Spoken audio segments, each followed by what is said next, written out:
mendapatkan berkah dari Allah Subhanahu wa taala. Nah, Bapak Ibu sekalian dan juga teman-teman, ya, alhamdulillah pada pagi hari ini kita bertemu dalam forum webinar kesehatan kita ya dengan tema besar dari manapun keluarnya ya, mau dari gigi. Merdeka Kesehatan bersama Labendet Indonesia, ya, mencegah itu lebih baik daripada mengobati. Nah, itu tema kita pada hari ini. Ya, acara ini ditaja oleh manajemen dan juga tim dari Labengot, ya, susu kambing Etawa Premium yang memiliki 3 varian rasa, ada gula aren, vanila, dan juga jahe merah. Nah, ibu-ibu sekalian, ya, Bapak dan Ibu serta teman-teman, hari ini, Masya Allah, ini adalah nikmat dari Allah, ya, kita dibersamai oleh seorang dokter, ya, Ibu Dr. Esti Ningtyas Prihatiningsih. Ya, Assalamualaikum Ibu, gimana kabarnya? Sehat mudah-mudahan. Waalaikumsalam warahmatullahi. Insya Allah sehat. Ya, beliau adalah seorang health educator, ya. Nah, ini nanti selama 2 jam beliau akan banyak memberikan apa ya, ya, ilmu tentang kesehatan, ya. Dan sebelum waktu saya serahkan kepada beliau, saya akan membacakan profil beliau, ya. Nama lengkap beliau adalah Dr. Esti Ningtyas Prihatiningsih. Beliau lahir di Bangkalan 26 September. Kemudian alamat beliau ada di Jakarta Timur, tepatnya di Jalan Swadaya 3, RT 6 RW 2 Pondok Ranggon Cipayung. Masya Allah, beliau ini menikah dengan 7 putra dan putri. Ini di sini siapa yang ini nih, yang melebihi dari ibu dokter kita nih, putra putrinya, Masya Allah. Saya 4 Bu, masih kalah 3 gitu, masih kalah 3.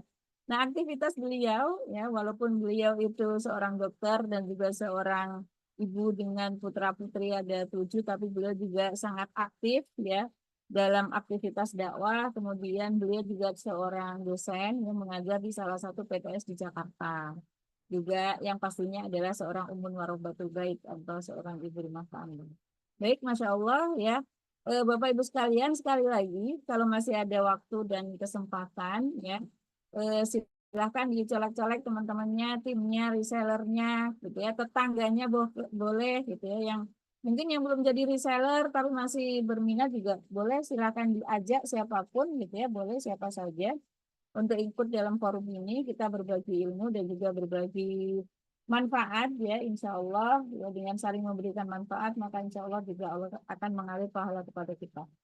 Baik, Ibu, karena waktunya ini kayaknya sudah terus berjalan, saya serahkan, ya, waktunya kepada Ibu Esti. Ya, yang Ibu perlu share materi ya Bu. Apakah sudah jadi Ya, co-host? Saya nggak bisa lihat soalnya. saya izin share materi, bisa? Belum? Bisa, bisa. Minta Bisa ya? tolong beliau co-host ya Pak.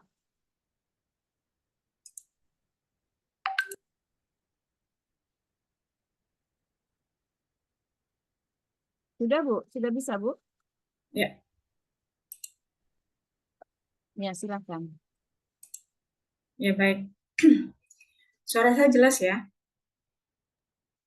Bismillahirrahmanirrahim. Assalamualaikum warahmatullahi wabarakatuh. Waalaikumsalam warahmatullahi wabarakatuh. Nggak bisa tapi sharing. Oh, belum bisa ya Bu? Belum bisa nih. Bu Sri, mungkin di setting share-nya boleh semua orang. Tadi hostnya sudah saya limpahkan ke Bu Sri nih. Oh iya, baik Pak, bentar. Oke.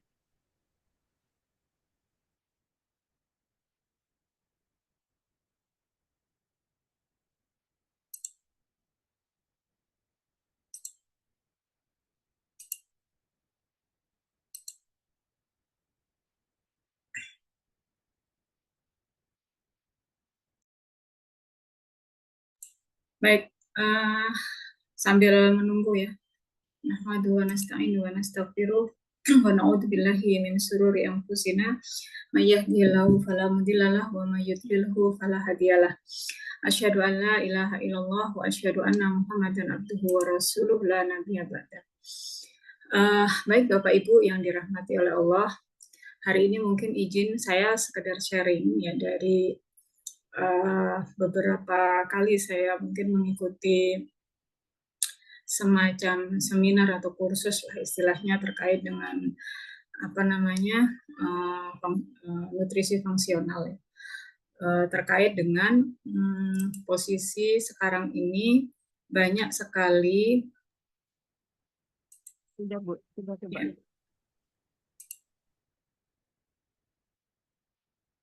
sudah terlihat ya.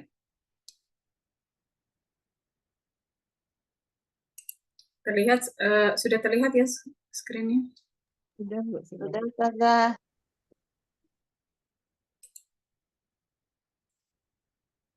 Ya. Saya ingin menyampaikan sedikit terkait dengan kondisi yang akhir-akhir ini cukup marak di tanah air ya, terutama banyaknya kasus ya bagi anak-anak yang kemarin mengalami gagal ginjal dan harus melakukan cuci darah. Ada sekian banyak persoalan yang akhirnya menjadi catatan kita sebagai praktisi kesehatan mengapa gitu ya hal ini itu sekarang terjadi gitu dan seperti booming gitu ya dari yang awalnya mungkin nggak terlalu nampak hingga hari ini kita lihat banyak sekali anak-anak kecil itu sudah mengalami gagal ginjal. Beberapa media kemudian menyampaikan, mengopinikan gitu ya bahwa penyebab dari lonjakan gagal ginjal pada anak itu adalah banyaknya minum-minuman manis yang rasa-rasa gitu ya. Jadi ada gula di situ yang dianggap sebagai penyebab utama munculnya gagal ginjal pada anak gitu. Tapi kalau kita lihat ternyata tidak hanya gula sebenarnya, karena selang beberapa waktu kemudian juga ada di Taiwan ini kasusnya ya, anak kecil yang dia juga harus mengalami cuci darah seumur hidup karena kabarnya ini sering makan ayam goreng. Nah, ini tentu menjadikan kita mungkin berpikir mengapa kondisi itu ya itu yang terjadi gitu. Jadi yang kemudian dijadikan kambing hitam gitu ya dengan banyaknya kasus cuci darah pada anak ini adalah minuman manis yang berlebih. Gula itu menjadi kambing hitam. Pertanyaannya, apa sih salahnya gula? Kenapa dia sekarang dikambing hitamkan gitu ya? Dari kambing yang awalnya putih jadi kambing hitam gitu. Nah, ini yang kemudian perlu kita kita pahami bersama apa sebenarnya yang menjadi penyebab utama kondisi kita ini, kondisi kesehatan kita ini semakin lama semakin semrawut gitu.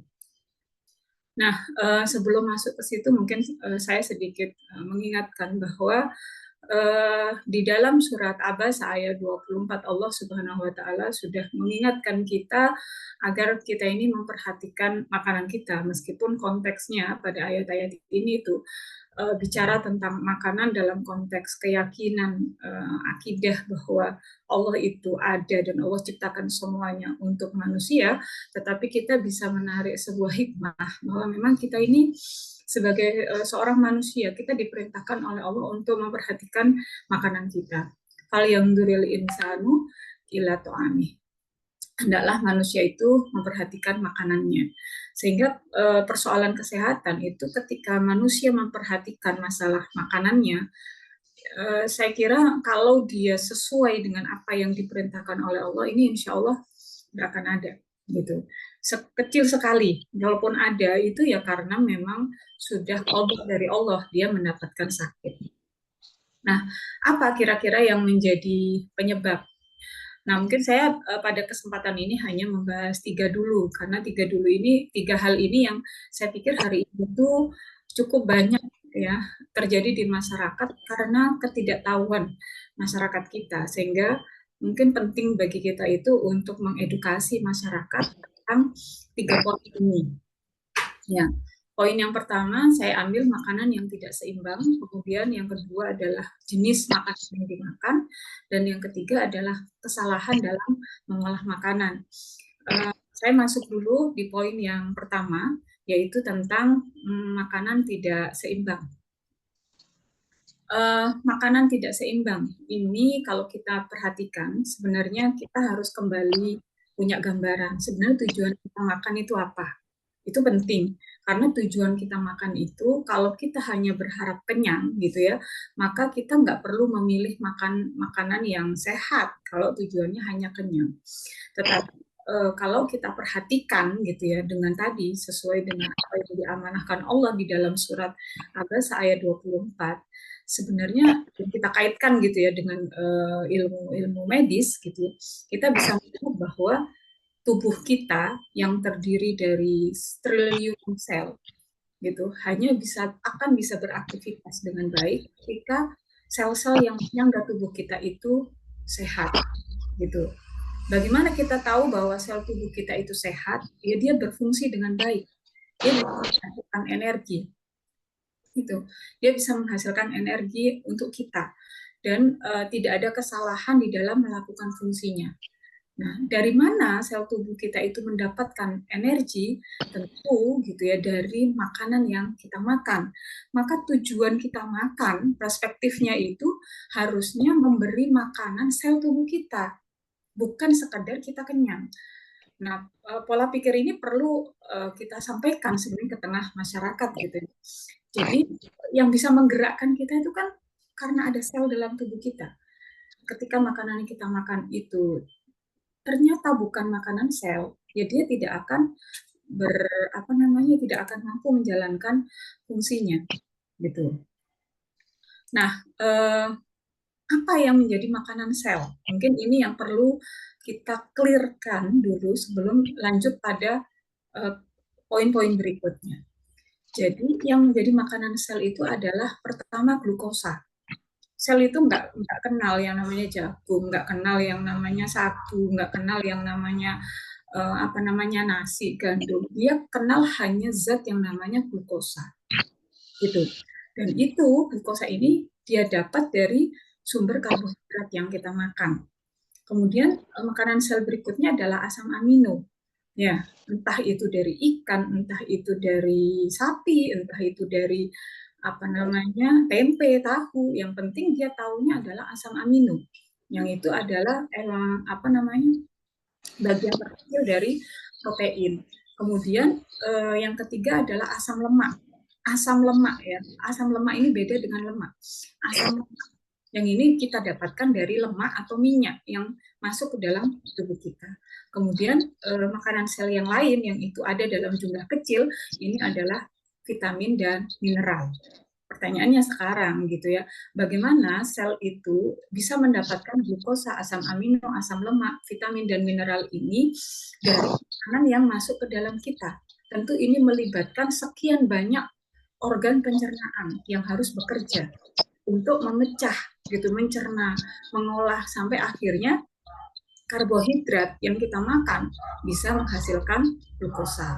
Kemudian ini diasup oleh sel, begitu juga protein dan lemak. Nah, jadi poin ini menjadi penting. Nah, bagi kita ketika kita clear ya bahwa tubuh kita ini butuhnya itu makannya itu adalah glukosa, bukan fruktosa. Sel tubuh kita pertama otak. Otak itu hanya bisa makan glukosa. Nah, nanti kita akan lihat ya berikutnya bagaimana gula-gula yang masuk, berbagai jenis gula yang masuk dalam tubuh kita. Nah, sekarang kita coba sedikit ya terkait dengan gula yang sekarang menjadi kambing hitam. Gula itu apa sih? Gula itu adalah sebuah senyawa yang memiliki rumus kimia C6H12O6. Kalau mau digambar bentuknya begini. Ya, seperti yang di gambar struktur kimia ini, Ada yang namanya glukosa, ada yang namanya galaktosa, ada yang namanya fruktosa. Kalau Bapak Ibu hitung, atau mungkin yang sudah pernah dapat ilmu kimia, ini adalah rantai karbon bentuknya siklik gitu ya.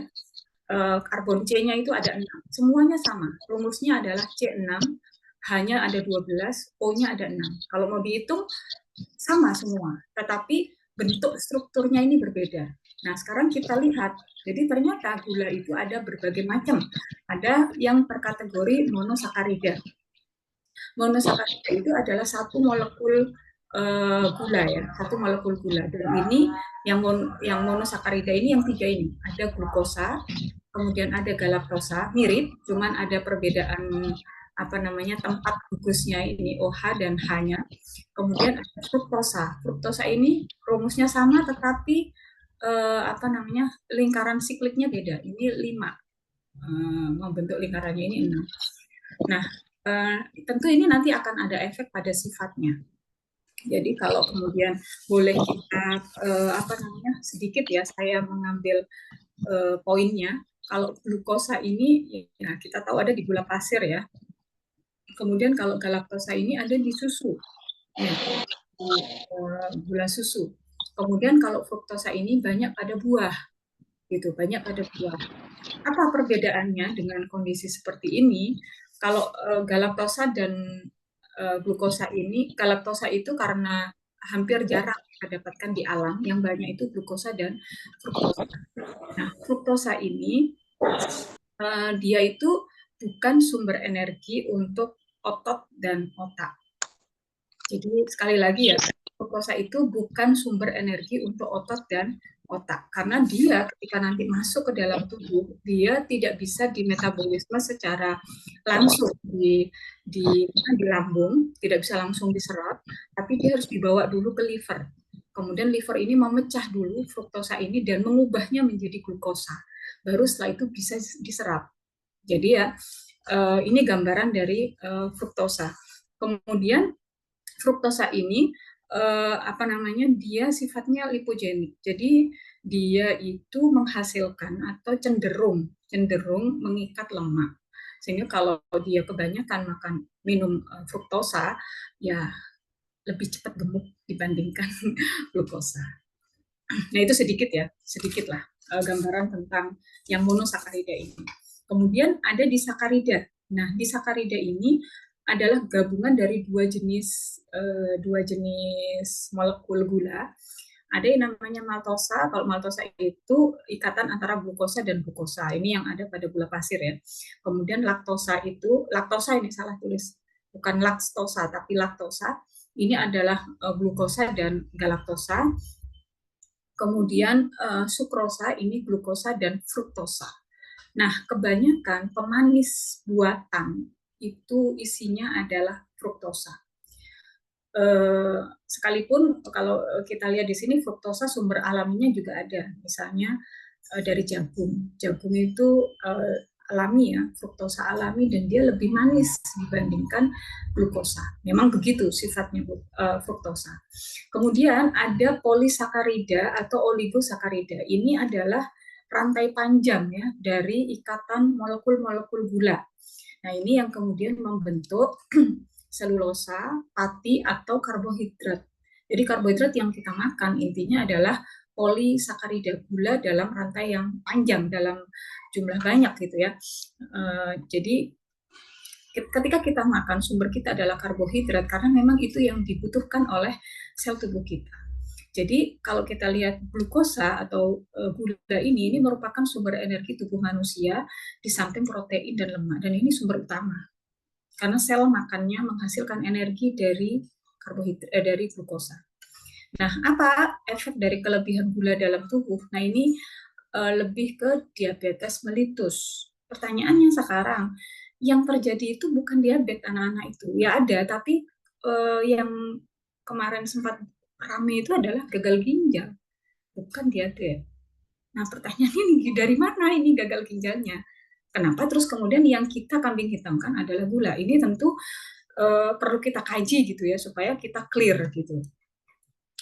Nah, itu terkait dengan makanan yang tidak seimbang. Intinya ketika kita makan makanan yang kita makan, harusnya kita tahu bahwa ada sekian persen itu mengandung karbohidrat, sekian persen protein, sekian persen lemak, dan sisanya vitamin dan mineral. Tentu itu adalah komposisi yang cocok bagi tubuh kita.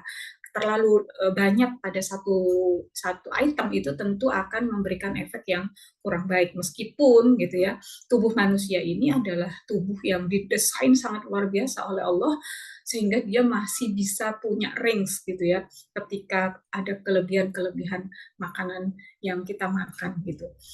Luar biasa tubuh manusia itu. Nah, sekarang kita masuk ke jenis makanan. Ini penting karena tadi ya, kalau kita tahu kita harus seimbang. Sekarang pertanyaannya, jenis makanannya apa yang harus kita makan.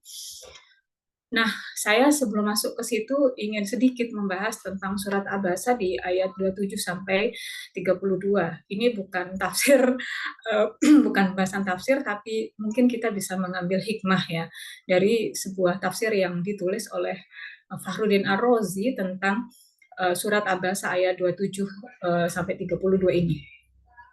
Di sini Allah Subhanahu wa taala berfirman, A'udzubillahi minasyaitonirrajim, Bismillahirrahmanirrahim, fa'ambatna fiha habba.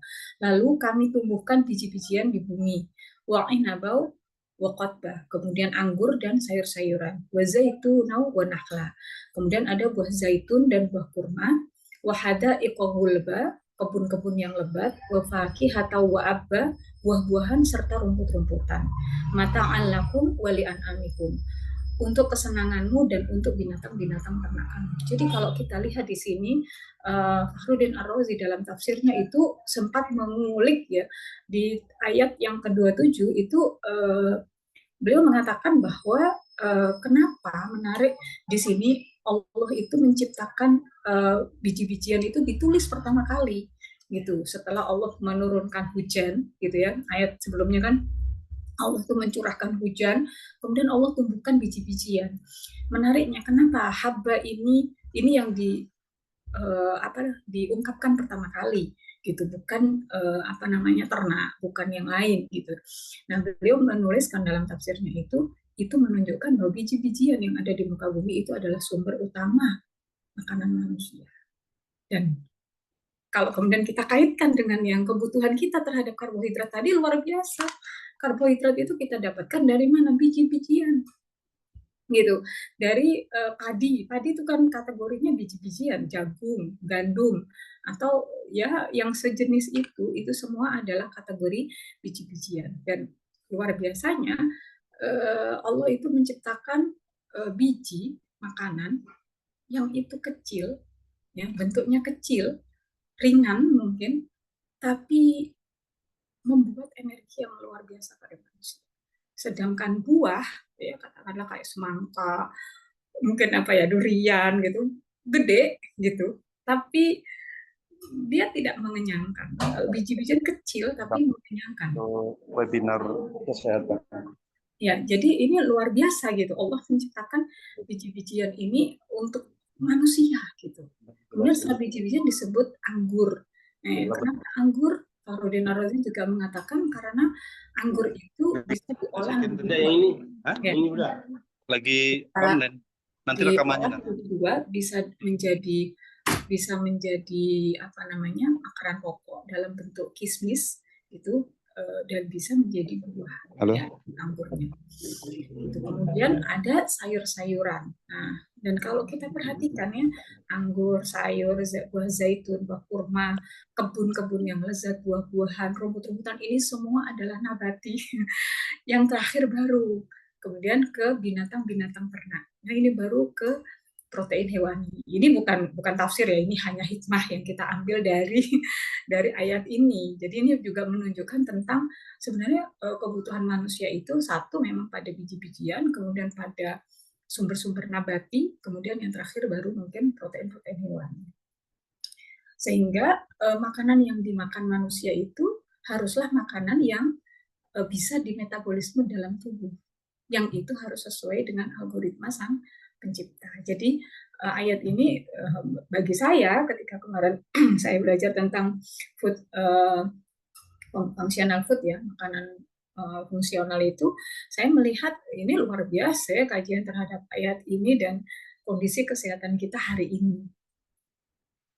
Nah, jadi apa gitu yang bukan makanan manusia yang kalau ini kan makanan yang kita makan tuh haruslah makanan yang memang bisa dimetabolisme oleh tubuh manusia. Memang makanan manusia. Jangan sampai kita makan makanan yang bukan makanan manusia. Artinya bukan atau tidak bisa dimetabolisme dalam tubuh karena memang tidak sesuai dengan algoritma sang pencipta. Nah, apa itu makanan yang bukan makanan manusia? Nah, ini yang bukan makanan manusia itu jelasnya makanan yang mengandung 4P. Pengawet, pemanis, perasa, pewarna yang buatan atau sintetis. Kenapa? Ini nggak bisa dicerna. Bahaya. Katakanlah kayak natrium benzoat yang biasa dipakai dan dianggap aman mungkin oleh BP POM ya, sehingga beberapa produk itu lewat juga lolos gitu meskipun mengandung rasa sintetis kayak tadi pengawet sintetis kayak natrium benzoat. Tetapi ketika itu terakumulasi dalam tubuh kita dalam jumlah banyak gitu, itu bisa menyebabkan mutasi gen. Makanya sekarang kasus kanker itu banyak ya, semakin lama semakin meningkat. Jadi bisa jadi sebenarnya kenapa bukan gula ya, kenapa nggak diabetes, kenapa kok gagal ginjal kapan waktu itu ya karena sebenarnya makanan-makanan itu bukan saja gulanya yang tinggi gitu, tetapi ada 4P ini gitu. Ini yang poin 1 mungkin oke lah bagi sebagian masyarakat sudah ada kesadaran ya terkait dengan 4P ini. Sudah nggak mau lagi yang sintetis-sintetis gitu kan. Jadi pakai yang alami-alami. Oke, berarti sebagian sudah teredukasi dengan baik. Nah, ada lagi yang ini ternyata banyak dipakai di rumah tangga gitu, yaitu creamer dan margarin. Kenapa? Nah, ini kan pertanyaannya kan harus dijawab gitu. Kenapa kok tidak boleh gitu? Karena creamer dan margarin ini mengandung asam lemak trans yang ini sulit dipecah dengan proses beta oksidasi. Dan berbagai penelitian atau jurnal yang bicara tentang ini, maaf sebentar, saya izin ada tamu sebentar ya.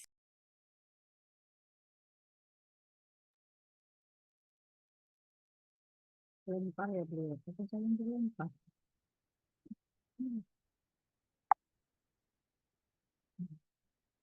Assalamualaikum Ibu, bapak-bapak juga ini. Saya yang terlempar atau Bu Dokter yang terlempar ya?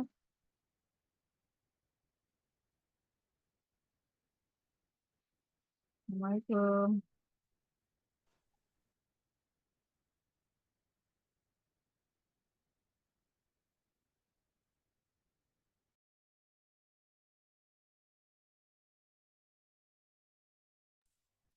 Baik, saya lanjutkan.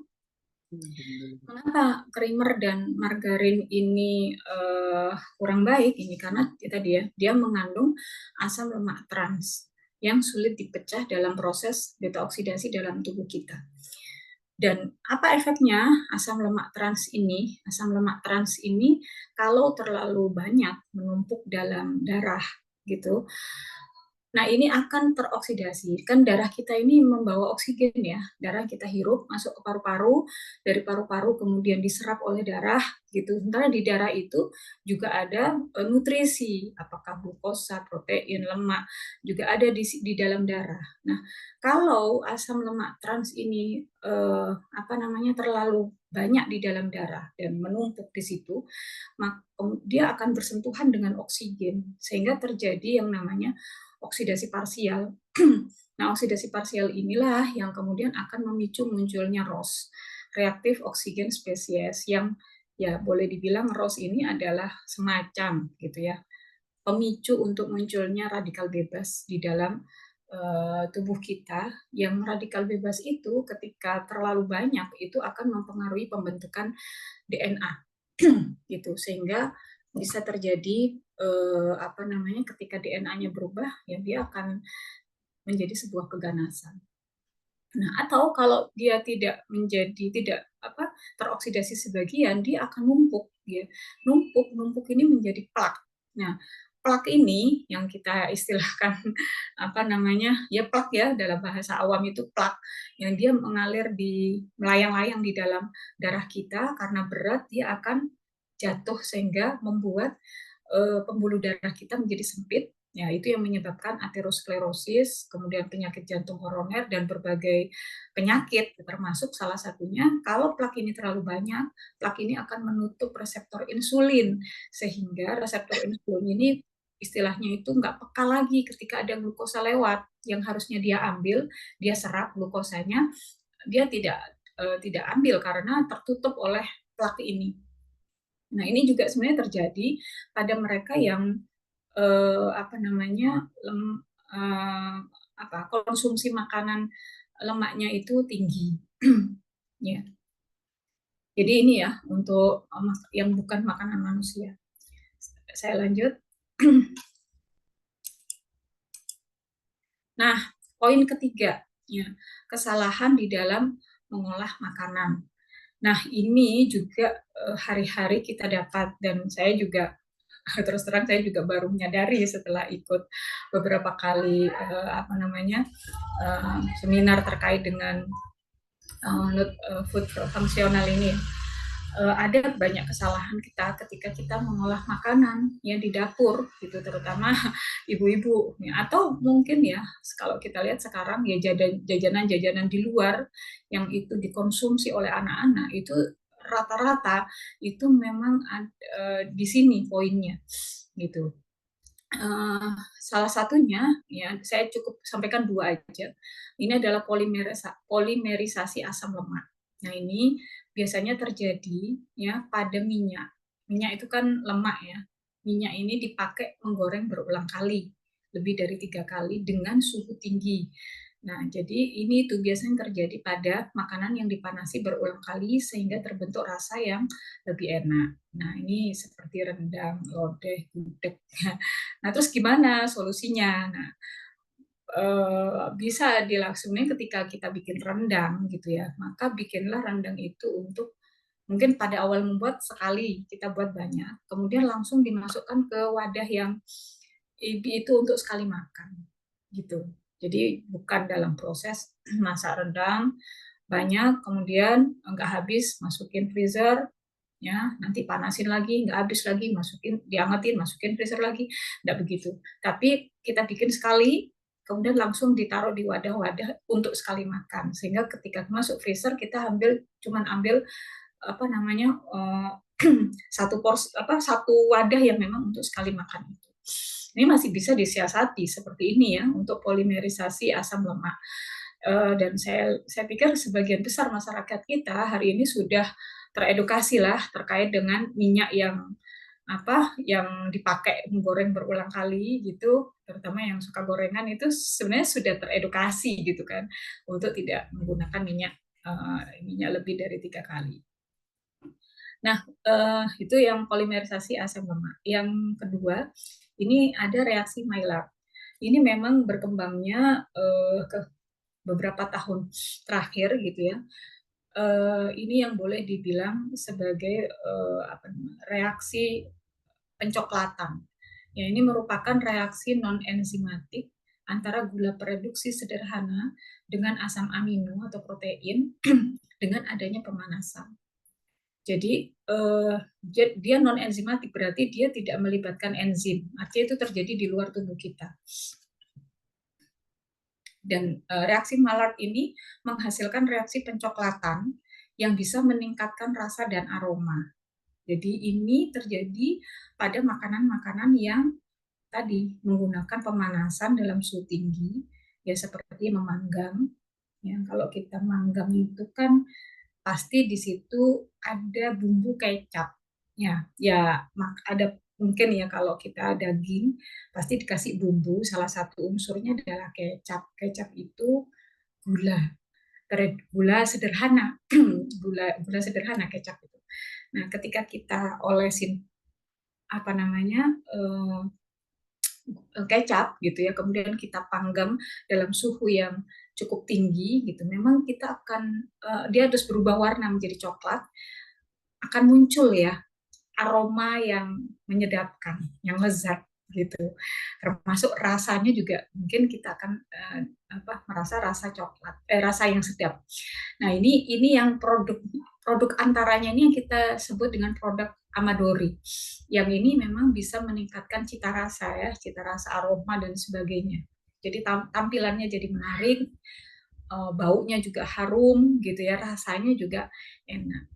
Dan ini banyak dipakai di berbagai jenis makanan di di resto-resto, di kafe-kafe, atau mungkin bahkan dia jajanan anak sekolah gitu. Hampir semuanya hari ini itu tadi melakukan reaksi Maillard. Cuman gitu ya, ini kan memang ada produk antara. Nah, ada produk akhir yang kalau ini kebablasan. Nah, ini yang kita tidak pernah tahu. Hasil akhirnya ini terbentuk H, Advanced Glycation End Product. Jadi hasil akhir dari glikasi, proses reaksi glikasi ini akan terbentuk senyawa X yang berbahaya begitu.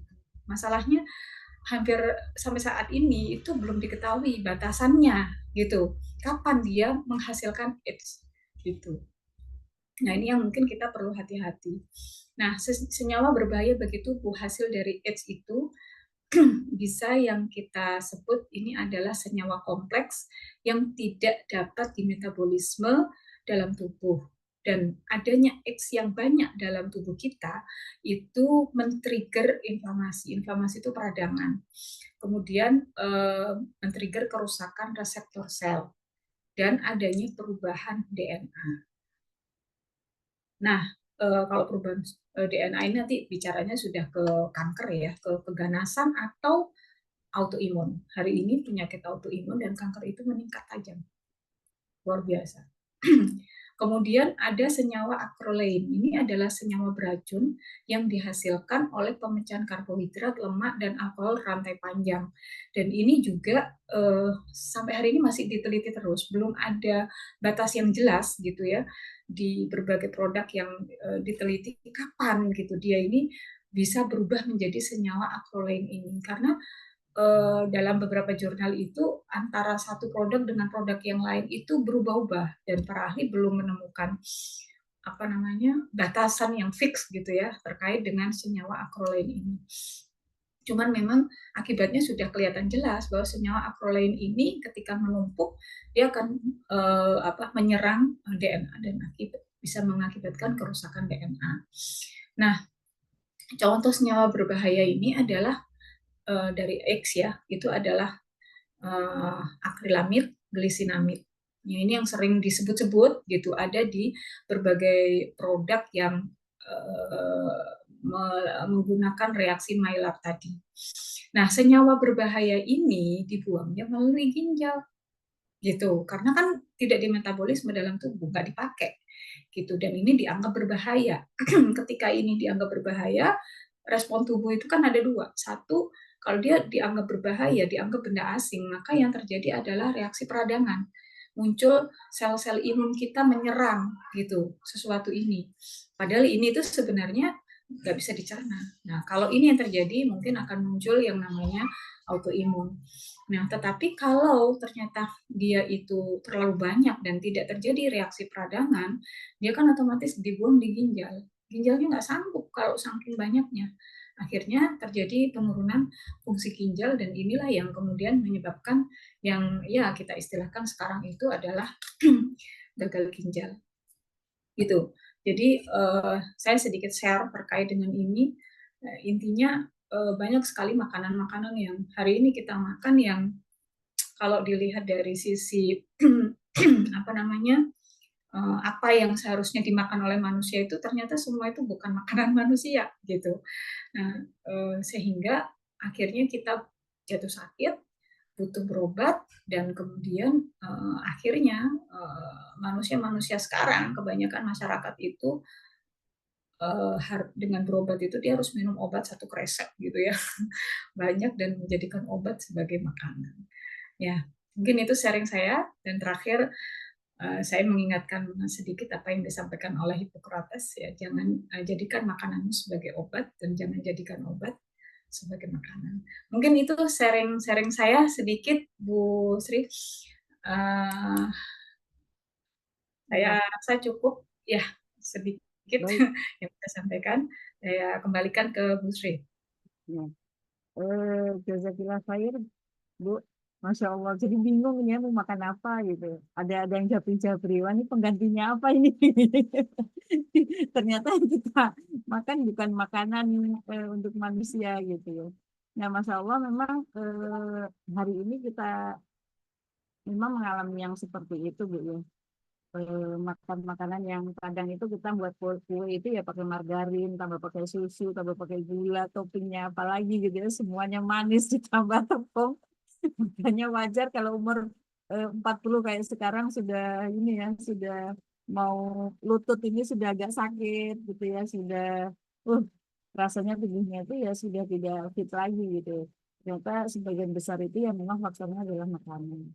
Nah, apalagi dengan kasus yang sekarang ini Bu ya, kita juga sangat prihatin ya terkait dengan tingginya itu tadi anak-anak remaja yang gagal ginjal. Bahkan saya pernah juga ini Bu, apa ya melihat langsung bahkan melihat apa ya jenguk gitu ya, jenguk anak teman itu baru MTS kelas 1 kalau nggak salah. Itu juga ginjal Bu, yang diserang. Jadi badannya itu bengkak semuanya gitu. Ketika saya tanya, saya bingung juga gitu ya dengan seusia yang sangat belia kok sudah ginjal gitu. Nah, ternyata itu dia tuh suka minum manis. Jadi kalau pulang sekolah kan panas-panas gitu ya. Nah, itu jajannya itu ya yang minuman-minuman yang saset-saset itu gitu. Dan itu hampir setiap hari. Dan sehari itu katanya bisa 2 kali, 3 kali. Luar biasa. Padahal itu ya pemanis tadi ya, yang itu memang sangat berbahaya untuk ini, untuk kesehatan gitu. Makanya kadang kita sebagai ibu-ibu ini juga bingung Bu Dokter memilih gitu ya makanan untuk atau minuman untuk anak-anak kita. Makanya mungkin bisa jadi solusi gitu ya. Kayak susu Lavender ini juga insya Allah produknya halalan thayyiban, nah bisa jadi salah satu alternatif ya kalau misalnya anak-anak kita ya misalnya daripada minum-minuman yang kekinian gitu yang boba-boba yang saset-saset itu gitu mungkin bisa dialihkan ke Labenggot itu juga bisa insya Allah dengan anak saya juga konsumsi itu. Nah baiklah Bapak-bapak dan Ibu-ibu sekalian yang ada di sini silahkan gitu ya Mas kita masih banyak waktu ya untuk berdiskusi. Ini kesempatan yang sangat langka ya silahkan kalau ingin berdiskusi langsung dengan Ibu dokter kita ya Dokter Esti dipersilahkan bisa dengan menulis di kolom chat atau langsung tunjuk tangan saja. Persilahkan. Yuk, mumpung nih, mumpung ada Ibu dokter kita. Ini kayaknya senyap-senyap aja. Ya, dari mana nih?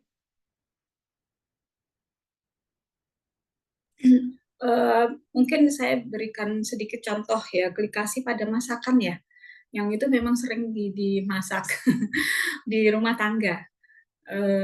Contoh sederhana itu misalnya ayam kecap.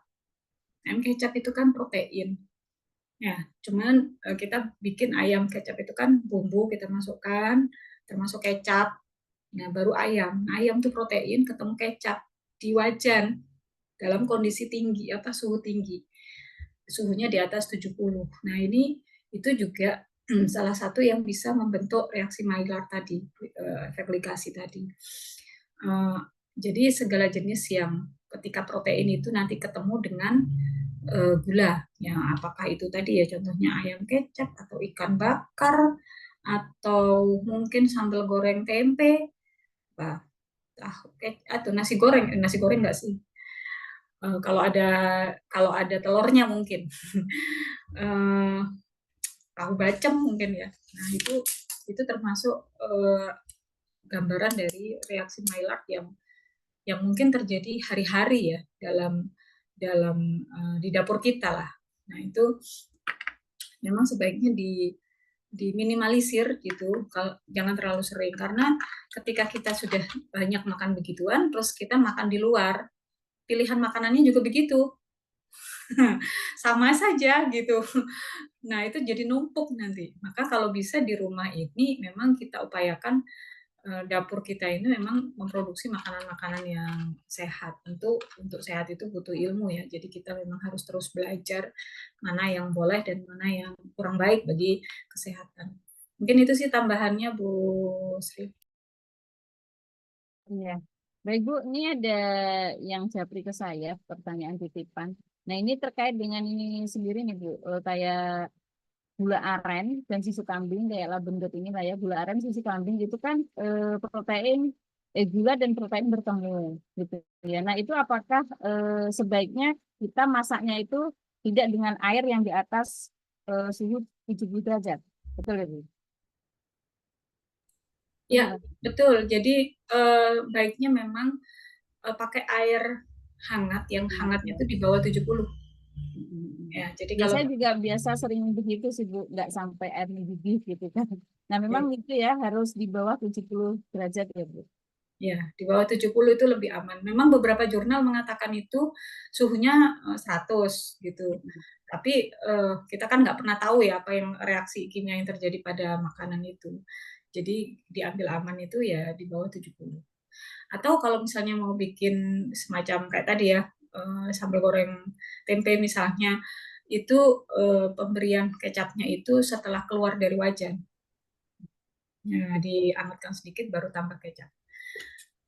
Seperti itu. Nah, terkait dengan produk susu ya beberapa, mungkin saya kurang tahu proses di Labenggot sendiri. Cuman kalau beberapa itu seperti susu UHT gitu yang dia juga menggunakan pemanasan sangat tinggi, pasteurisasi ya sangat tinggi, kemudian tapi waktunya itu sebentar, waktunya itu mungkin 1 detik gitu. Nah itu boleh, itu masih aman gitu. Nah untuk susu-susu yang di situ ada tambahan pengawet dan sebagainya itu sebaiknya tidak dikonsumsi ya untuk produk susu yang banyak. Ya kan banyak ya susu-susu yang ada tambahan rasa-rasa dan sebagainya. Nah, kalau rasa-rasanya itu adalah rasa-rasa yang alami, silahkan. Tapi kalau rasa-rasanya itu adalah rasa-rasa yang sintetis, sebaiknya nggak dikonsumsi gitu.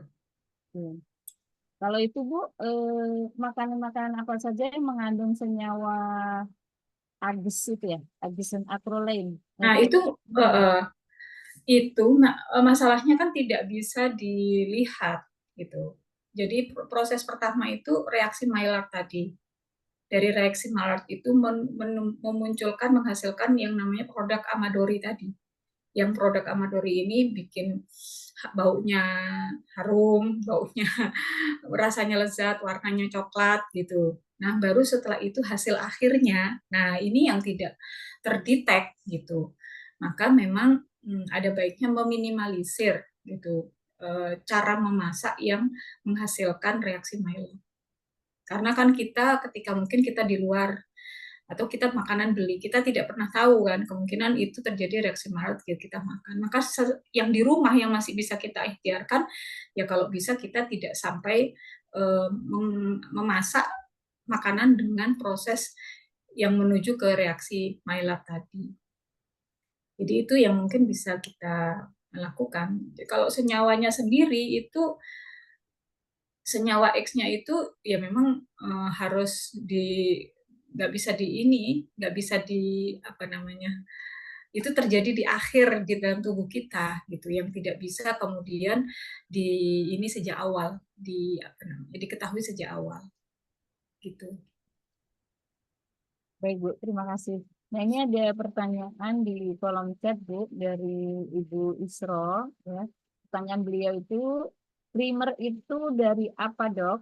Soalnya ada susu creamer dan ada creamer bubuk jagung yang sepertinya itu ada di Labenggot. Nah itu gimana tuh Dok? Nah ini kayaknya juga saya nggak mendetaili ya kalau yang di Labenggot. Kalau creamer itu memang ada dua. Ada dairy creamer, ada non dairy creamer. ya kan. Kalau dairy creamer itu dari susu, nah itu lebih aman, gitu. Nah kalau yang non dairy creamer, nah ini yang kemudian ada minyak nabati yang tadi dari jagung, ya, dari jagung ini yang kemudian dia mengalami proses hidrogenasi parsial dan itu menyebabkan memunculkan tadi asam lemak trans. Itu yang saya tahu kalau dari creamer yang non dairy ya, yang dari minyak nabati. Jadi kan sepertinya memang aman gitu karena memang dari tumbuhan. Tetapi kita juga harus ingat ya yang dari tumbuhan itu ketika mengalami reaksi kimia yang terjadi gitu. Nah, ini yang akhirnya menyebabkan memunculkan asam lemak bentuk trans. Mungkin ada baiknya ya dari pihak mungkin Labenkot sendiri melakukan semacam riset gitu terkait dengan apa namanya ini penggunaan creamer nabatinya gitu, creamer nabatinya. Dan mungkin dari beberapa jurnal yang kalau yang saya baca dan saya pelajari itu memang ini yang kemudian mengantarkan ke pembentukan asam lemak trans yang itu akhirnya sulit di metabolisme tubuh. Jadi kalau untuk creamer amannya yang pakai susu lebih aman dibanding yang nabati begitu. Kalau susu creamer yang itu Bu kental manis itu bukan itu ya? Bukan enggak. Ya, nanti saya terus terang kan bukan orang ini ya, apa namanya, saya juga nggak tahu susu creamer itu asalnya dari mana gitu. Tapi kalau dia itu dari susu, ya itu jauh lebih aman. Gitu intinya, bukan dari apa namanya minyak nabati, bukan dari santan ya. Maaf, dari minyak nabati. Kalau santan masih asli kan, asli masih bisa. Ya, ini bertanya lagi nih Dok, gimana dengan minuman energen Dok? Intinya itu ya. Minuman energen dan dengan banyak varian itu kemudian dikonsumsi setiap hari. Nah, itu bagaimana? Anak-anak suka itu. Kalau kita lihat namanya energen, ya energen kan nanti kita lihat ingredientnya ya. Karena semua makanan sekarang itu memang kita perlu tahu apa namanya ingredient yang dikandung oleh makanan itu. Kalau di dalamnya itu mengandung mungkin istilahnya itu kalau di beberapa produk perisa sintetik gitu atau pengawet ini gitu ya. Nah itu sudah sebaiknya tidak dikonsumsi gitu. Nah kalau energen ya energen itu gula ya, saya lihat itu ada gula, ada terigu berarti ini kan gula juga ya, creamer, ini ada creamernya tapi belum tahu ini creamernya apa. Kemudian telur, susu bubuk, kakao bubuk, yang lainnya kayaknya aman, tapi ada creamernya. Nah, creamernya ini sebaiknya tidak, karena ya ini yang sekarang itu kenapa banyak sekali kasus-kasus ini. Meskipun begini ya Bu, jangan kemudian jadinya parno gitu, apa nggak boleh gitu. Semuanya nggak boleh, enggak begitu. Jadi kan takut banget gitu kan akhirnya. Jadi kan aja terus gitu ya. Enggak, maksudnya begini.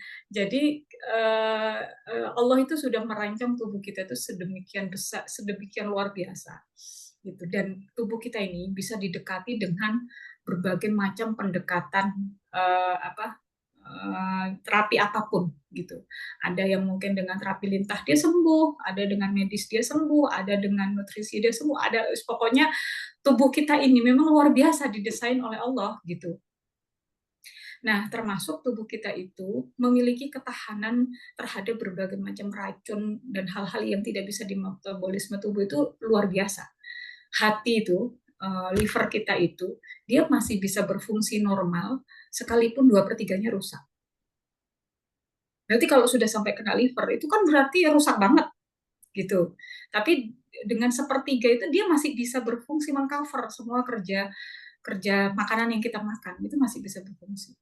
Nah, sehingga range tubuh kita itu untuk menerima berbagai macam makanan yang itu tuh cukup besar, cukup lebar, gitu. Sehingga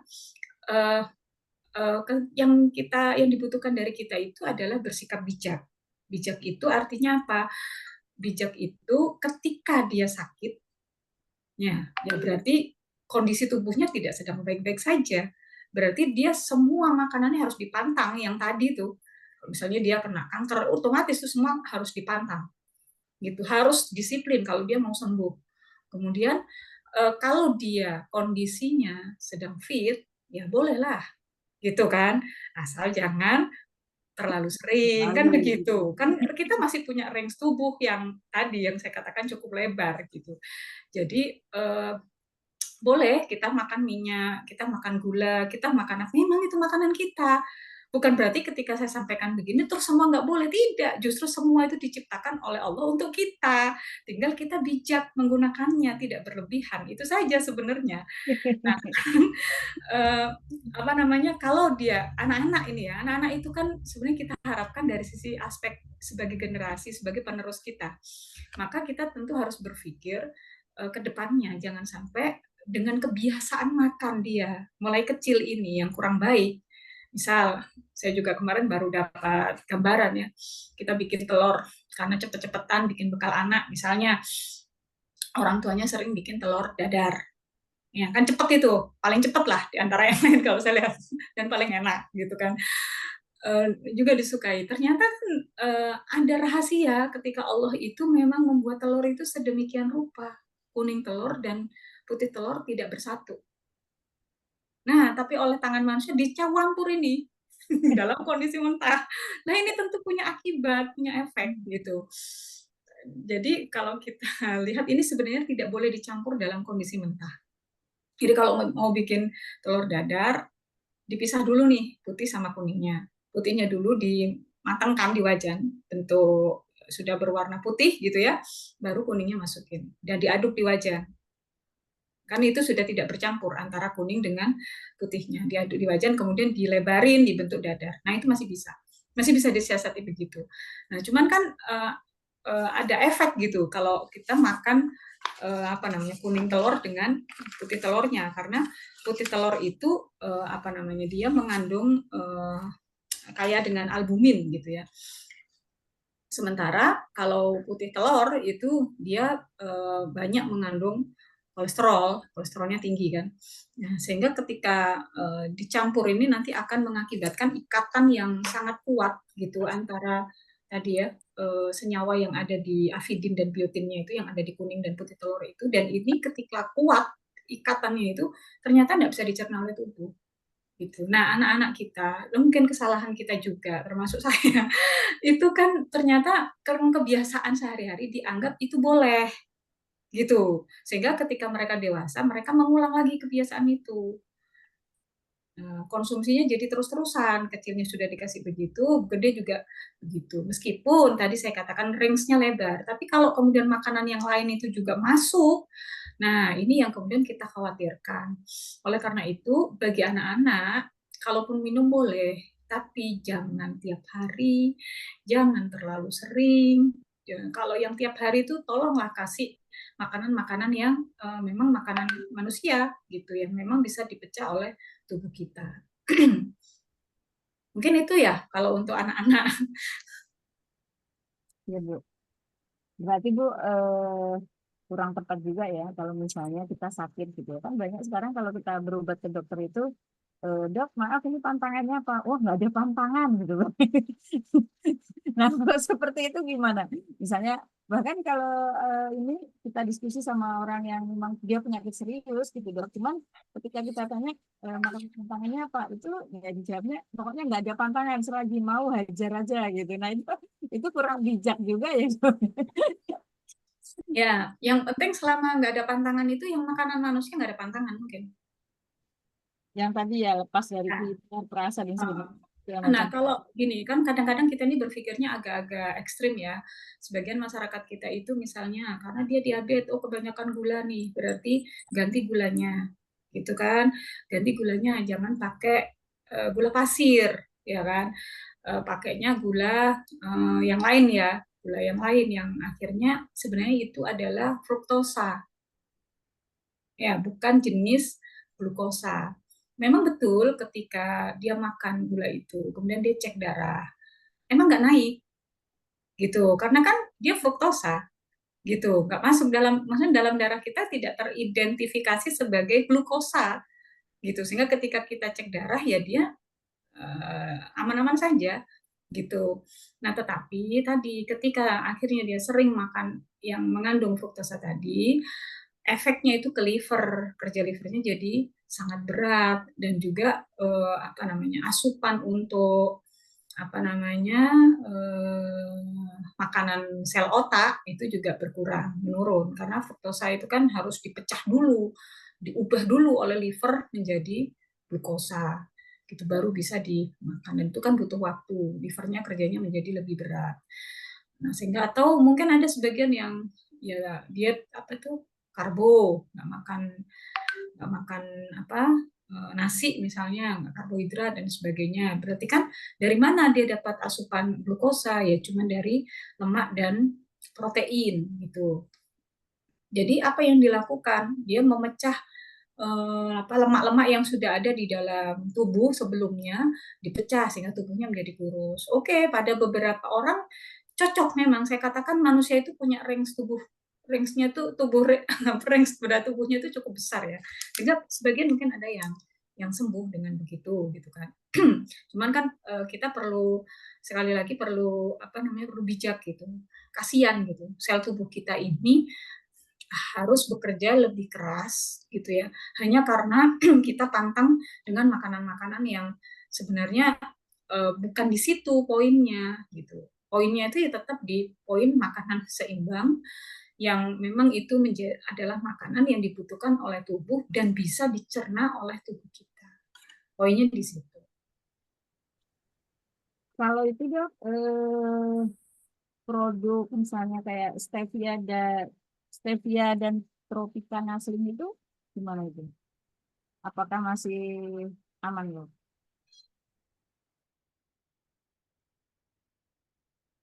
Ini Bu, menurut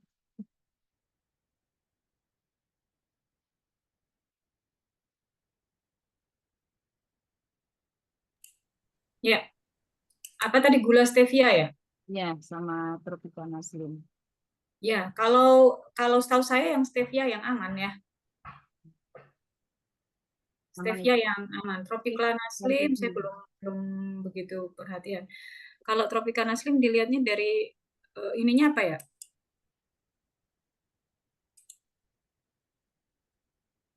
Kalau dia apa namanya? Sebentar, coba saya cari. Tropicana slim itu kandungannya apa? Gula jagung nggak? Oh, kalau gula jagung ya, jagung itu kan memang ini gini ya. Kita juga perlu clear ya. Glukosa tadi ya, galaktosa dan fruktosa itu kan gula sederhana yang yang memang Allah ciptakan, dan nggak ada yang jahat, nggak ada yang baik, semua memang diciptakan oleh Allah untuk manusia. Nah, kalau kemudian kita ketahui ya, ada fruktosa, yang fruktosa ini didapatkan dari makanan, buah-buahan kayak jagung, kemudian ya banyak ya buah-buahan yang manis-manis itu, yang manisnya itu jauh lebih manis dari nasi, itu fruktosa. Jadi kadar tingkatnya itu fruktosa paling manis gitu, baru glukosa. Jadi kalau kita lihat manisnya itu seperti manis buah, nah itu fruktosa. Kalau dia itu dibuat dari perisa alami, dari jagung alami, maka aman, karena itu kan dari jagung, boleh kita makan. Jadi kalau Tropicana itu dari gula jagung ya boleh berarti. Ya masih bagus kalau Tropicana, boleh. Ya baik. Ada lagi dari Bapak Ibu yang dari sini mau ada yang didiskusikan. Nah, kalau gula dari aren sendiri itu Bu aman. Sekarang kan ini ya Bu, banyak yang apa namanya, misalnya untuk menghindari gula gitu ya. mengganti gula pasir itu dengan gula aren. Nah, itu katanya gitu ya aman. Nah, itu benar nggak sih dok menurut ini kacamata pendapat dokter Esti sendiri terkait gula aren untuk kopi, untuk teh gitu. Apa Bu? Min? Nah, ya. Kalau untuk gula aren ini kan nanti dari sisi kandungannya beda-beda ya. Ada karena kan tiap tumbuhan kalau alami itu kan pasti kandungan ininya agak beda. Nah, dia itu setahu saya juga dari campuran antara glukosa dan fruktosa. Gitu. Jadi kalau ibu-ibu mau pakai untuk masak atau makanan atau minuman, baiknya tadi pakai gula pasir, pakai glukosa, gitu. Karena apa? Dalam reaksi Maillard itu, fruktosa itu bereaksi 10 kali lebih cepat daripada glukosa. Gitu. Jadi kalau misalnya mau pakai kopi, misalnya ya, pakai kopi pakai gula pasir atau pakai susu yang aman ya tadi, susu UHT misalnya atau santan asli boleh. Gitu. Itu lebih baik. Kalau dia mau pakai gula karena di situ gula aren karena di situ ada fruktosa, berarti posisinya jangan kondisi panas. Kondisinya hangat di bawah 70 derajat. Gitu. Masya Allah, luar biasa ya. Ternyata kita ini setiap hari makan, tapi ternyata ilmu untuk mengolah makanan itu yang masih minim, dok. Asal jadi aja gitu. Saya Asal juga, saya ini sharing aja ya, karena saya juga, ya Allah, ketika mendalami food functional itu, Masya Allah, memang banyak hal yang iya. perlu diubah kayaknya. Iya. Ya, baik. Teman-teman sekalian, Bapak dan Ibu, masih ada yang ingin didiskusikan? Kita masih punya waktu kurang lebih 30 menit. Kalau dilewatkan, sayang. Siapa tahu masih ada yang ingin berkonsultasi langsung dengan Dokter Asti, silakan. Atau kita tutup. Kalau di Jakarta itu yang terkait gagal ginjal anak-anak di pusat kota sana juga besar ya angkanya. Di daerah di Riau, di Pekanbaru ini juga lumayan juga.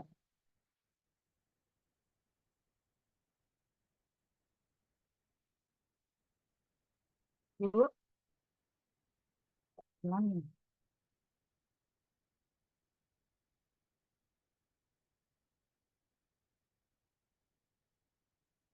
Nah, ini ada satu pertanyaan nih dari Kak Lamrolina ya, Lamrolina ya. Ini Bu Dokter Asing, oh udah, alhamdulillah. Kirain tadi hilang Bu. Ini ada satu lagi Bu. Eh, ada beberapa dokter yang saya temui, itu pertanyaannya Bu ya, menyuruh pasiennya minum susu kambing yang sudah disterilkan dalam bentuk bubuk daripada langsung minum dari perasan langsung. Nah, itu apa kira-kira alasannya, Bu? Ya, memang betul. Baik susu kambing maupun susu sapi, memang bagusnya itu kondisinya sudah steril. Kenapa? Karena proses pemerasan susu, wadahnya atau pas proses pemerasannya kita tidak pernah tahu ya, dan tidak bisa memastikan bahwa itu steril dari berbagai macam bakteri yang ada, sehingga memang butuh disterilkan terlebih dahulu dari berbagai macam jenis bakteri yang ada pada saat proses pemerasan susu itu tadi. Gitu. Nah, proses pensterilan itu kan ada banyak ya caranya, ada pasteurisasi yang dengan ini tekanan tinggi gitu, dengan suhu yang sangat tinggi tapi dalam waktu yang cepat gitu. Nah, ini tidak masalah.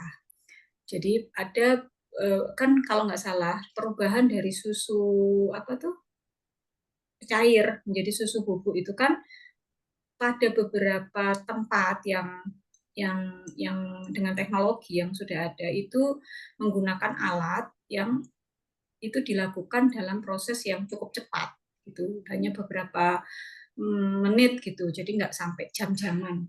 Nah itu masih boleh dilakukan, masih aman. Tapi kalau yang biasanya dibuat dengan cara pemanasan cukup lama di atas kompor sampai benar-benar meresap, saya pernah lihat di YouTube itu ya, proses pembuatan susu bubuk itu yang homemade ya mungkin ya, itu kan susunya dipanaskan dulu sampai airnya menguap semua. Nah itu kan butuh proses lama.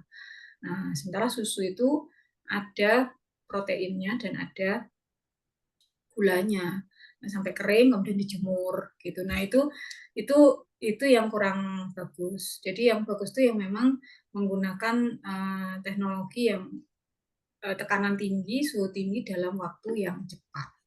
Itu benar seperti itu. Jadi alasannya disterilkan itu karena kemungkinan besar diduga pada susu yang baru diperas itu masih banyak mengandung bakteri. Nanti malah nggak sembuh, tapi malah bisa kena penyakit zoonosis ya dari kambing yang menular pada manusia. Mungkin itu Bu Sri. Untuk Bu siapa namanya? Bu Lina. Ya, Lamrolina dari Medan. Ya, ternyata betul Bu ya. Mungkin bisa jadi kalau langsung diperas itu dari sisi tempat, ya dari sisi itu memang kurang steril.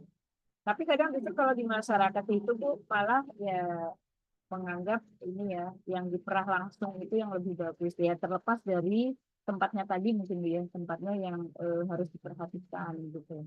Harus steril, harus bebas dari bakteri gitu. Baik, waktu kita masih ada setengah jam lagi. Umu Zia, Assalamualaikum Ustazah. Ini izin Bu Dokter mau nanya. Ini pengalaman ini Mbak, ketika ada pernah yang minum susu kambing laban got itu kan ada nggak semua sih Mbak, ininya kondisinya itu ada yang kayak detox gitu katanya. Ada reaksi gitu kan dari ketika dia selesai minum itu. Saya bilang itu insya Allah nggak masalah gitu karena itu detox. Tapi memang ada yang enggak gitu, ada yang enggak merasakan detox, ada yang ada itu gitu. Itu gimana ya Bu Dokter ininya menjelaskannya itu ketika ada reaksi ketika selesai minum itu susu kambing laban gitu. Untuk detoxnya seperti apa ya Bu?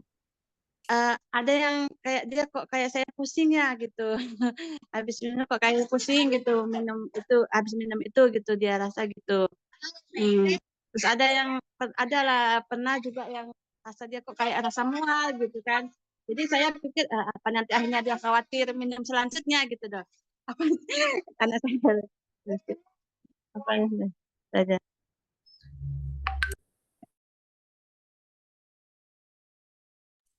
Ya,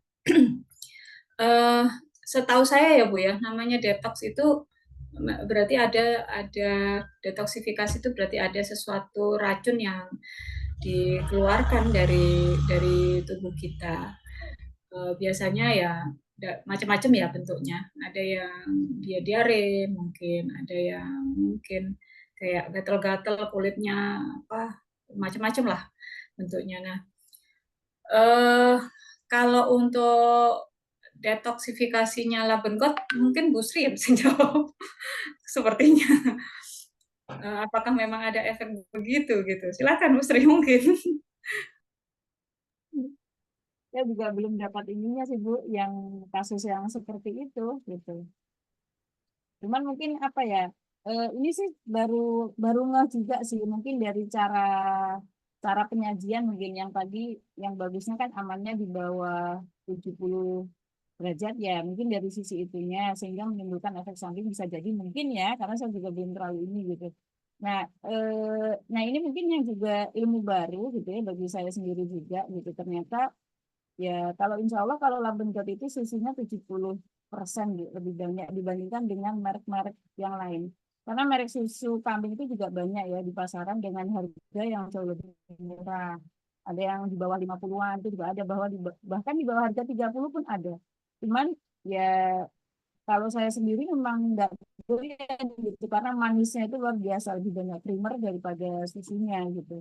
Nah, tapi insya Allah kalau untuk di Nabinggot itu setahu saya memang masih susunya itu masih lebih besar gitu daripada gula gula arennya itu sendiri gitu. Jadi tinggal mungkin penyajiannya ya. Kalau saya sendiri juga baru tahu ketika kemarin diskusi sama Bu Dokter Esti bahwa bahkan kalau Labengot itu kadang pakai air dingin pun bisa larut, jadi nggak harus dengan air panas yang 100 derajat gitu.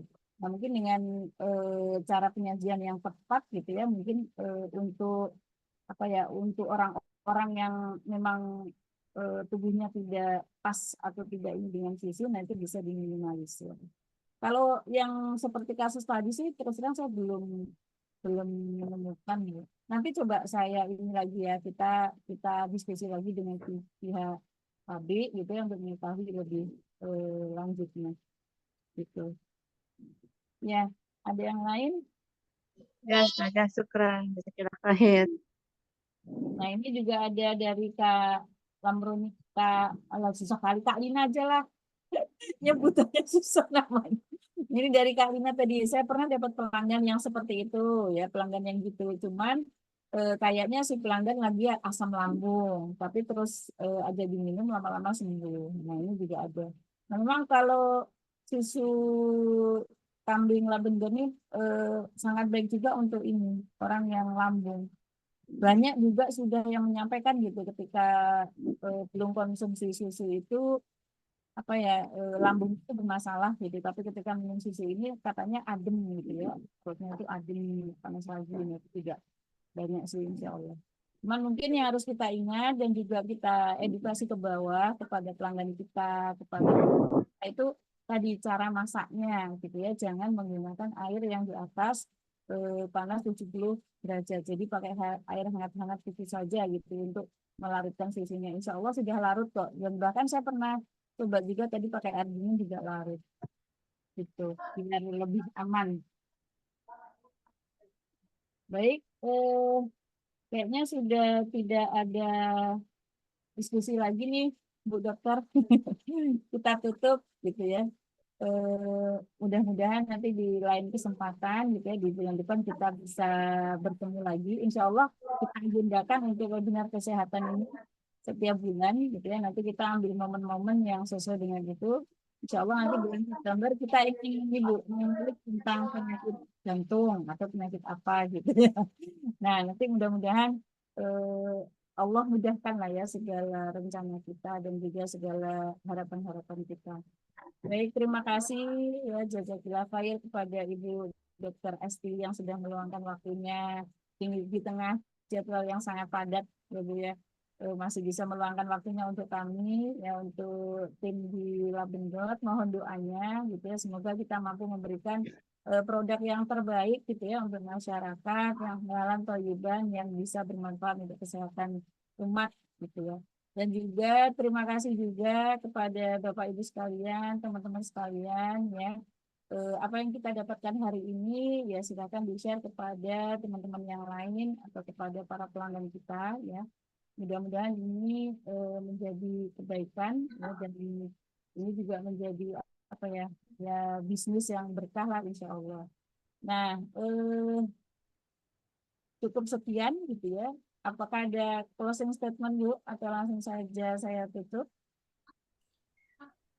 Saya kira sudah cukup jelas tadi ya. Yang intinya memang mencegah lebih baik daripada Betul mengobati. sekali. Mencegah itu lebih baik gitu ya daripada mengobati. Baik, itu saja. Saya mohon maaf sekali kalau ada kesalahan dan kekeliruan juga dari manajemen ya, dan juga dari saya pribadi selaku bersama Bapak Ibu sekalian yang mohon dimaafkan kalau ada kurang-kurangnya. Ya kita tutup forum kita dengan membaca istighfar dan doa kafaratul majelis. Astagfirullahaladzim.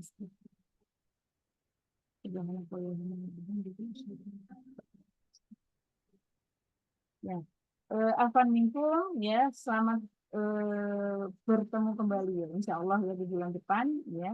kita tutup. Assalamualaikum warahmatullahi wabarakatuh. Terima kasih. Waalaikumsalam warahmatullahi wabarakatuh. Jazakallah Waalaikumsalam khair, Bu warahmatullahi Dokter. Ya. Ya. Saya tutup. Waalaikumsalam.